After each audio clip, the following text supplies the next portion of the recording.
नमस्कार, आप देख रहे हैं रियल टुडे। देश दुनिया की बड़ी खबरों में आपका स्वागत है। मैं हूं आपके साथ श्वेता। आज के मुख्य समाचारों में बात करेंगे, लेकिन मुख्य समाचारों की ओर बढ़ने से पहले एक नजर सुर्खियों पर। इलेक्टोरल बॉन्ड से अब तक किस पार्टी को कितना चंदा मिला, सुप्रीम कोर्ट आज सुनाएगा फैसला। बाज नहीं आ रहा है पाकिस्तान, चौथी बार एलओसी के पास लगाई आग, कई किलोमीटर तक फैली। राज्यसभा चुनाव में दिग्विजय ने किया खेला, इस चाल से बढ़ाई सिंधिया की परेशानी। किसानों के सपोर्ट में आए पंजाब के पूर्व सीएम चरणजीत सिंह चन्नी, कही ये बात। जयाप्रदा पर लटकी गिरफ्तारी की तलवार, रामपुर पुलिस तलाश में जुटी। ये तो थी सुर्खियां, अब चलते हैं बड़ी खबरों की ओर। इलेक्टोरल यानी कि चुनावी बॉन्ड स्कीम क्या कानून दुरुस्त तरीके से लाई गई है या फिर इसमें बहुत झोल था? सुप्रीम कोर्ट के आज फैसले से ये बहुत हद तक साफ हो जाएगा। सर्वोच्च अदालत की जब 5 सदस्यीय पीठ राजनीतिक तौर पर बेहद संवेदनशील इस मुद्दे पर अपना फैसला सुनाने जा रही है। आइए जानते हैं कि इस स्कीम के अमल में आने के बाद किस राजनीतिक दल को कितना लाभ हुआ है और कौन चंदा जुटाने के पीछे रह गया है। सुप्रीम कोर्ट की 5 जजों की बेंच का आज का फैसला बहुत हद तक इन सवालों के जवाब दे देगा। साथ ही आगामी लोकसभा चुनाव और दूसरे चुनावों पर भी इस फैसले का असर पड़ सकता है, क्योंकि राजनीतिक दलों की भविष्य की फंडिंग भी इस फैसले से प्रभावित होगी। पाकिस्तान की तरफ से बुधवार को एलओसी के पास आग लगाई गई। देर शाम इस वर्ष चौथी बार पाकिस्तानी सैनिकों ने आग की घटना को अंजाम दिया है। इससे पहले पुंछ जिले की मेढर तहसील के बालाकोट, मनकोट और चक्कादाबाग में नियंत्रण रेखा पर आग लगाई गई थी। पुंछ के देगवार सेक्टर में पाकिस्तान के नकरकोट गांव में सिड़िया इलाके में आग लगाई गई थी, जो देर शाम तेजी से फैलते हुए एलओसी के नजदीक आ गई थी। आग कई किलोमीटर तक फैल गई, जिसे बुझाने का प्रयास जारी है।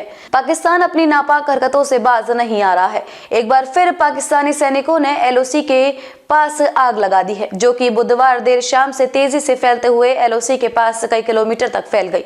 आग के कारण भारतीय सेना की ओर से नियंत्रण रेखा पर घुसपैठ रोकने के लिए बिछाई बारूदी सुरंगों में रुक रुक कर विस्फोट हो रहे हैं। इससे पहले भी पाकिस्तान कई बार इस तरह की नापाक हरकतें कर चुका है। इस साल की शुरुआत में अब तक पाकिस्तान ने चौथी बार आग लगाने की घटना को अंजाम दिया है। कांग्रेस ने मध्य प्रदेश से अपने राज्यसभा उम्मीदवार के नाम का ऐलान कर दिया है। ये नाम है अशोक सिंह। अशोक सिंह ग्वालियर से हैं और दिग्विजय सिंह के करीबी हैं। राहुल गांधी और कमलनाथ ने भी उनके नाम पर सहमति जताई है। दिग्गी की चाल से माना जा रहा है कि ज्योतिरादित्य सिंधिया की टेंशन बढ़ सकती है, क्योंकि अशोक सिंह शुरू से ही सिंधिया विरोधी रहे हैं। मध्य प्रदेश से राज्यसभा उम्मीदवार को लेकर कांग्रेस ने सस्पेंस खत्म कर दिया है। पार्टी ने अशोक सिंह यादव को अपना उम्मीदवार बताया है। अशोक सिंह मुख्य रूप से दिग्विजय सिंह के खेमे के नेता माने जाते हैं। यह ओबीसी से हैं और खास बात यह है कि अशोक सिंह सिंधिया विरोधी रहे हैं। दिग्गी की फैसले पर राहुल गांधी ने भी मोहर लगाई है और कमलनाथ भी मान गए हैं। 3 केंद्रीय मंत्री आज चंडीगढ़ में किसान नेताओं के साथ उनकी मांगों को लेकर बैठक करेंगे। किसान नेता सरवन सिंह पंधेर ने कहा है कि शाम 5 बजे केंद्रीय मंत्री अर्जुन मुंडा, पीयूष गोयल और नित्यानंद राय के साथ बैठक होगी। फसलों के लिए न्यूनतम समर्थन मूल्यों की कानूनी गारंटी सहित उनकी मांगों को लेकर किसान नेताओं और केंद्र के बीच यह तीसरे दौर की बैठक होगी। इससे पहले दोनों पक्षों के बीच 2 बैठकें बेनतीजा रही हैं। पंजाब के पूर्व सीएम चरणजीत सिंह चन्नी किसानों की सपोर्ट में आए हैं।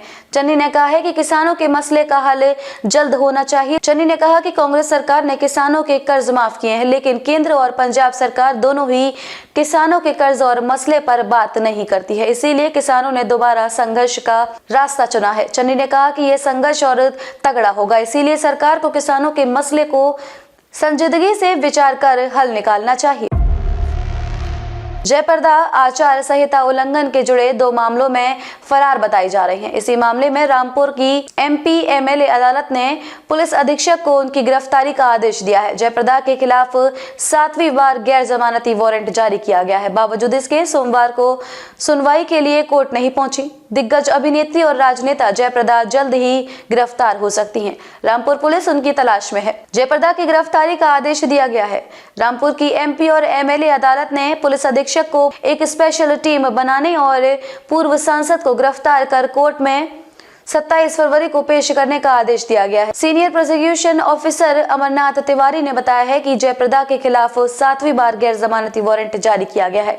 बावजूद इसके सोमवार को सुनवाई के लिए कोर्ट नहीं पहुंची, तब जाकर कोर्ट ने सख्त रुख अख्तियार कर यह आदेश दिया है। कैसे लगे समाचार कमेंट करके जरूर बताएं। वीडियो पसंद आया हो तो लाइक कीजिए। देश और दुनिया की बड़ी खबरों के साथ अपडेट रहने के लिए चैनल को सब्सक्राइब करें। खबरों में अब तक के लिए बस इतना ही। फिर होगी आपसे मुलाकात कुछ ऐसी ही बड़ी और खास खबरों के साथ। तब तक के लिए नमस्कार और देखते रहिए रियल टुडे।